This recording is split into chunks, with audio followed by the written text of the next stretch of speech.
The relationship between your outwardly projected attention and your inwardly constructed values is again one of those relationships that is hugely overlooked in regards to its importance in today's modern world. This relationship has been explored to an extent in scientific circles, but I don't think it's been given the true significance that it actually warrants. It is this relationship between your values and attention. It's what the whole perception of life is hinged on, this relationship. It is a relationship that is universal throughout all perceptions of life because it essentially creates perception. So having a discussion about attention and values is extremely important at this point in our journey, because it is this underlying perceptual technical process that is always occurring in the present moment and is central to our practices related to infinite worth meditation. In fact, infinite worth meditation, the practice of meditation itself revolves around this relationship.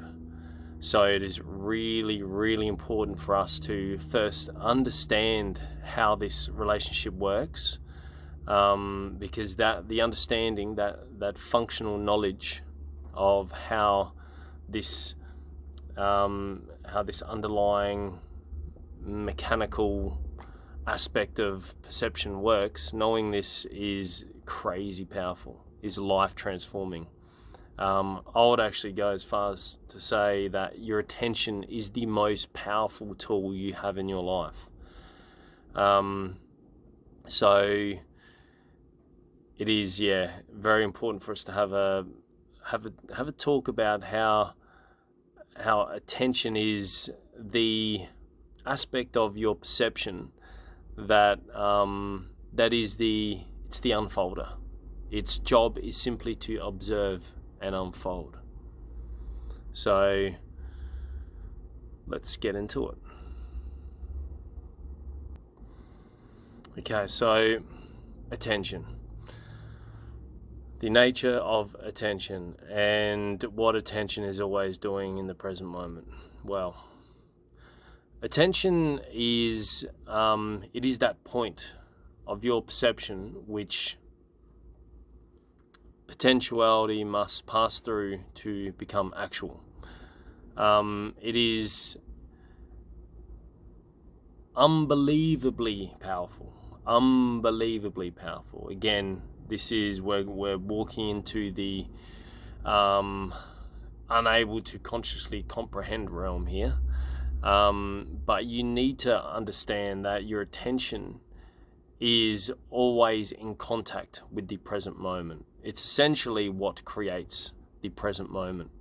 It unfolds the present moment. The rest, and it's inseparably connected to the whole infinite body of consciousness that you are. It's a structure of consciousness, but like I said, it's like the pointy tip that is constantly touching potentiality, constantly in touch with the potential unfolding realm of information that is always occurring around you as the outer world.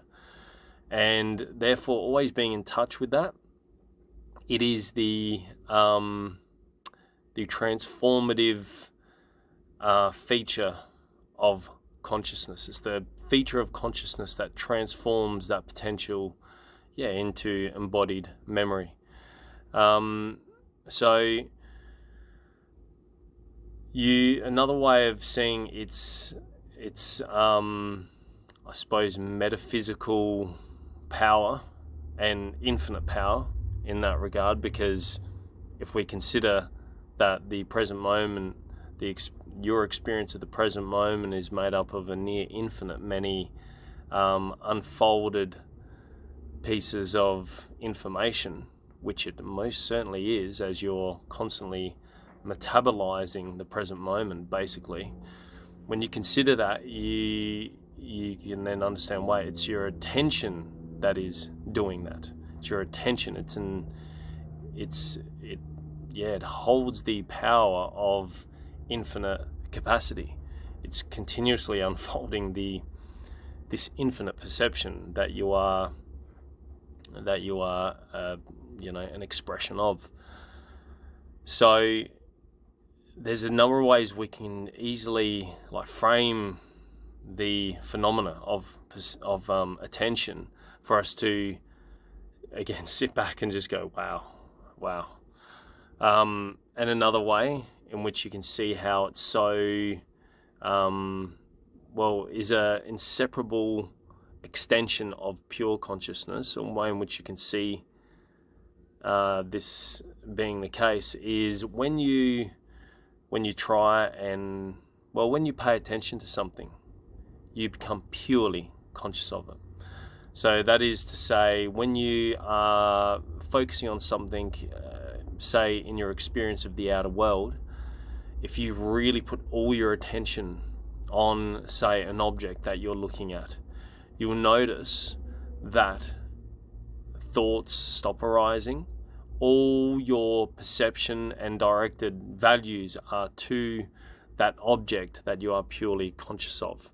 That is, you are paying full attention to it. So your attention is a very present aspect of your perception that you can directly access and notice. Whoa, I am actually a creature of silence. I am an embodied expression of perfect silence and perfect focus and perfect equilibrium, because that is the emotional experience that is associated with such focus. So we can see here that attention is it's directly connected to your infinite depths, yet it's at the forefront of your perception. So it's a very bizarre phenomena, really, your attention. It's constantly unfolding countless near infinite many possibilities / pieces of information in every present moment. So, and if you just try and be attentive towards attention itself, again, your mind will fall silent. You'll enter that realm of pure experience, pure consciousness. And again, that's the state of experience we want to encourage in meditation as well.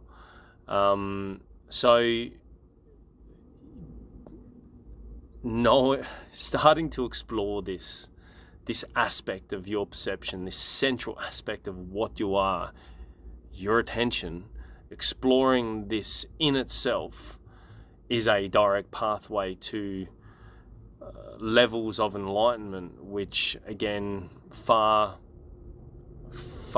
exceed what you could ever possibly formulate imagination-wise.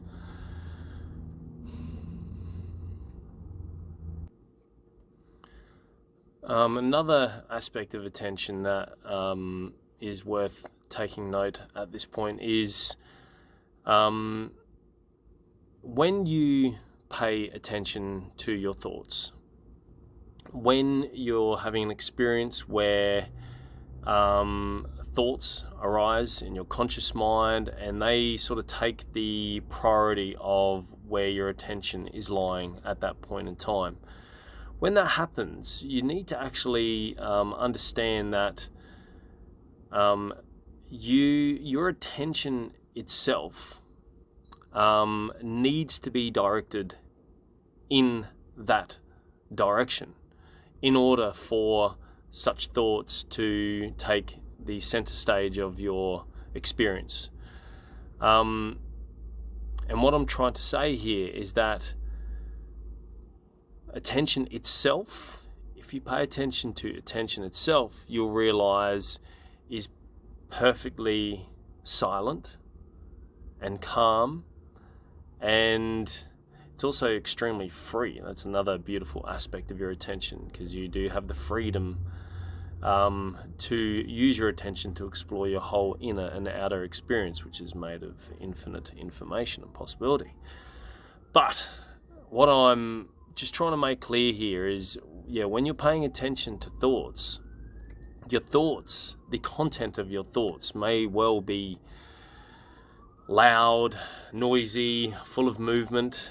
Same with if you project your attention to the outer world, lots of activity, lots of differentiated information unfolding within itself, etc., etc. But your attention itself, that beam of pure consciousness that is directed towards it and illuminating those various aspects of experience, that in itself is pure.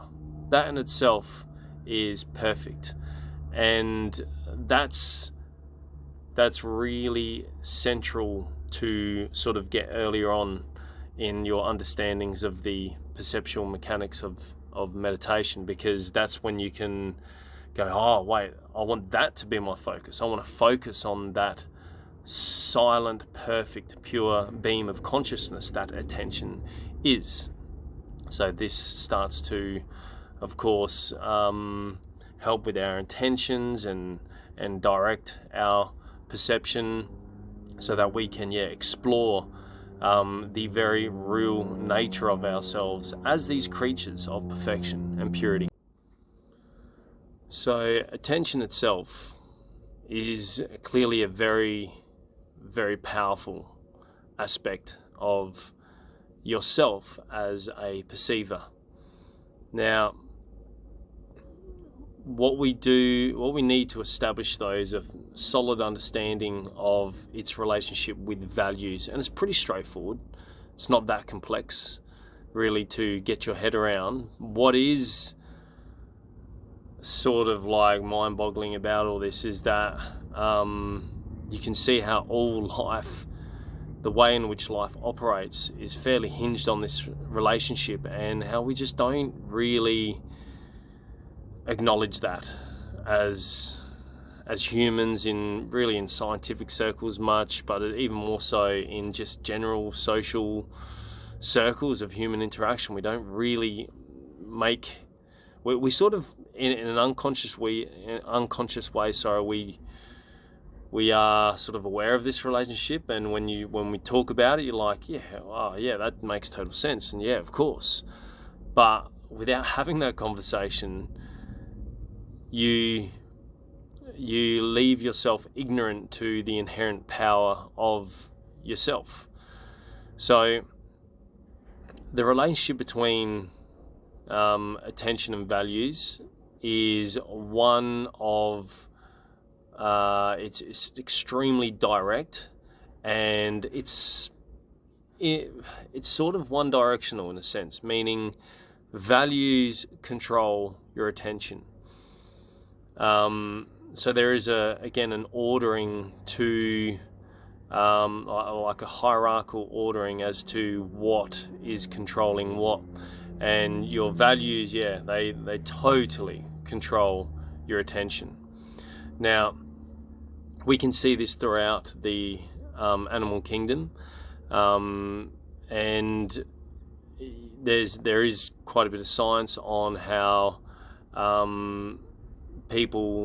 scientists have studied the patterns of attention that various animals exhibit, and can very straightforwardly, very self-evidently understand that there is clearly a link as to how attention is used in order to fulfill ancestral priorities, to fulfill the biological values of life. And this is again so self-evident that we operate in this way without realizing it either.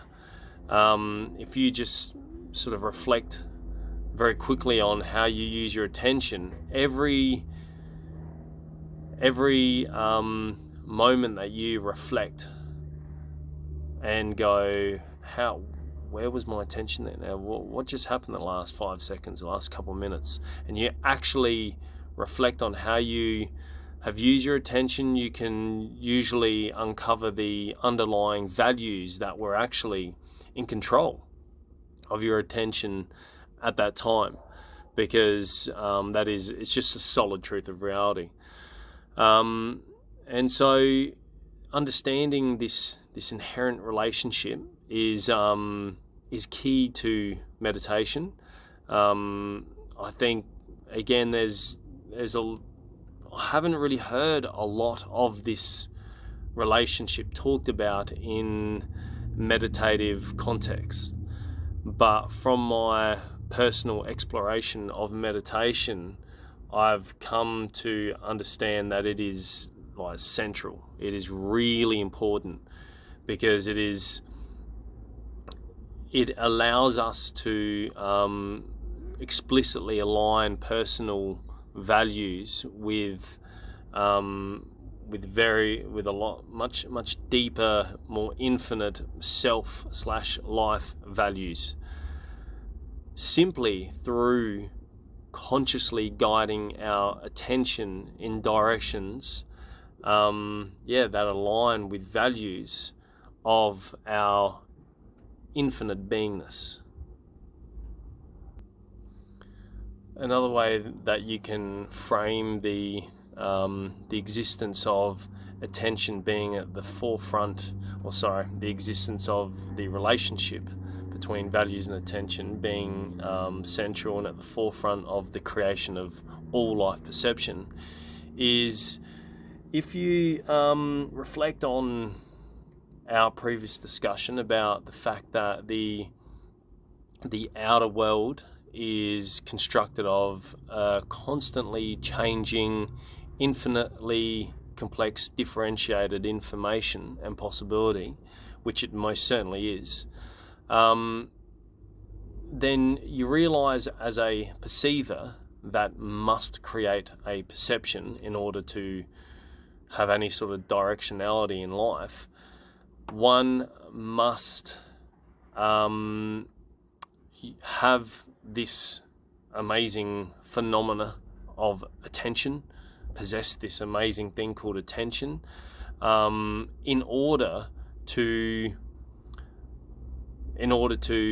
focus on certain information.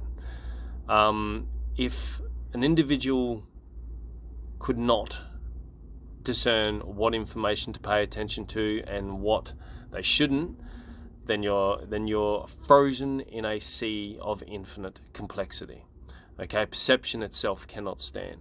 So, as embodied perceivers, which all individuated expressions of life is, that internal value system that provides the parameters of attention, essentially, because that gives the bounds in which attention must work within.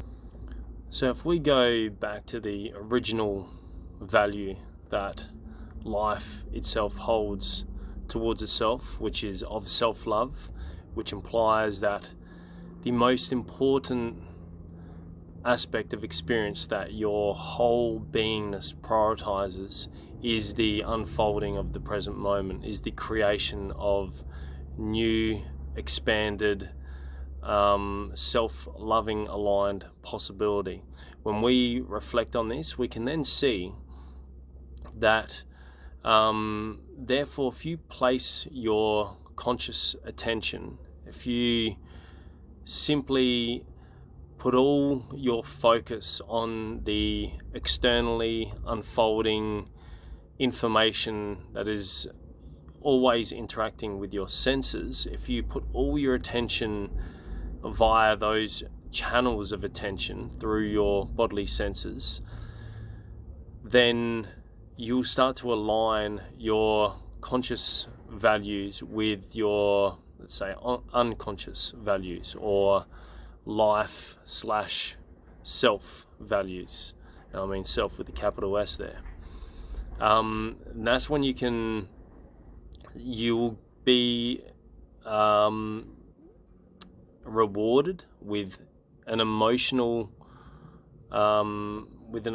experience of wholesomeness, of stillness, of basically you'll perceive a lack of separation between you as a body and the outer world around you, because you're putting all your focus on that point at which potential unfolds into actuality, and putting all your attention essentially on your attentive point of reality, creating consciousness, and by therefore focusing on the outer unfolding world around you, you are seeing the world through the eyes of your deeper being, because the eyes of your deeper being do not perceive other.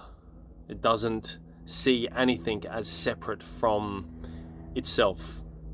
It knows itself as the ultimate perceiver, creating all perception, and thus that perception is not separate from itself as a perceiver. Your innate beingness knows this, thus your emotions know this. So this is the deeper aspects of your identity.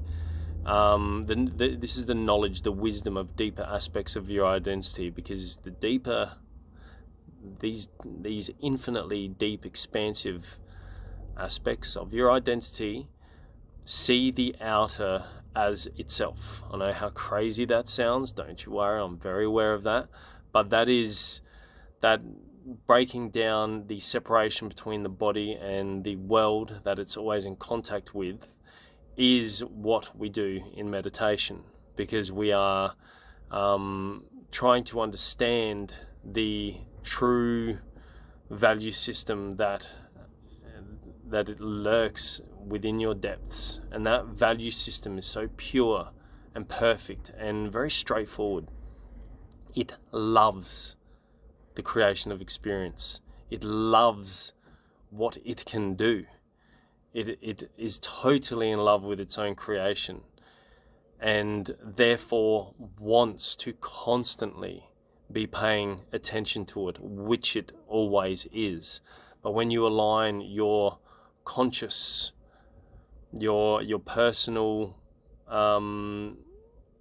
your personal values, and you consciously control your attention in line with this much more much deeper sort of intentions of your being, that's when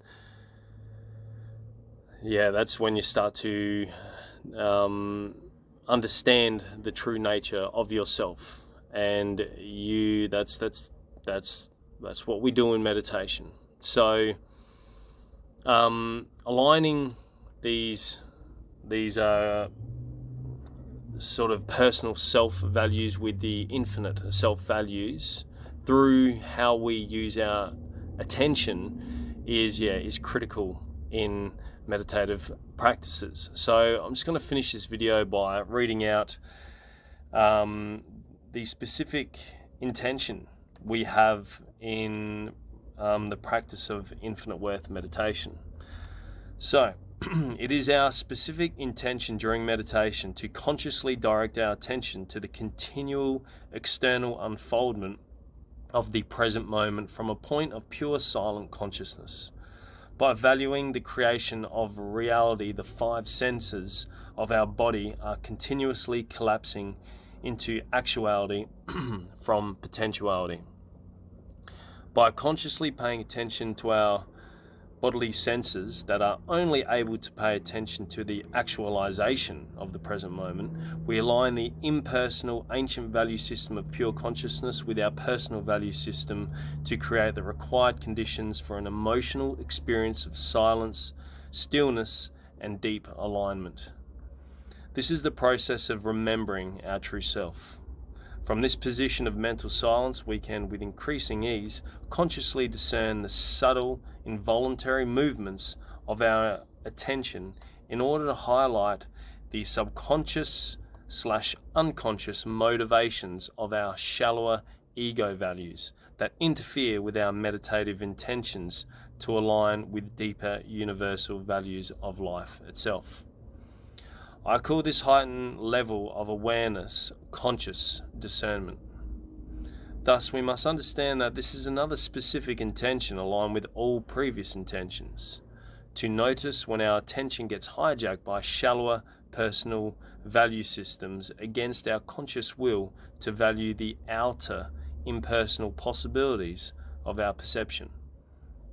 Upon the realization of noticing our attention is being controlled by shallow personal values, it becomes easy to consciously choose to refocus our attention in the intended self-aligned direction. Remember, that's with a capital S. Developing an awareness of our attention is key in controlling it towards aspects of our experience we desire to highlight in order to transform, deepen, and expand our identity towards its true nature.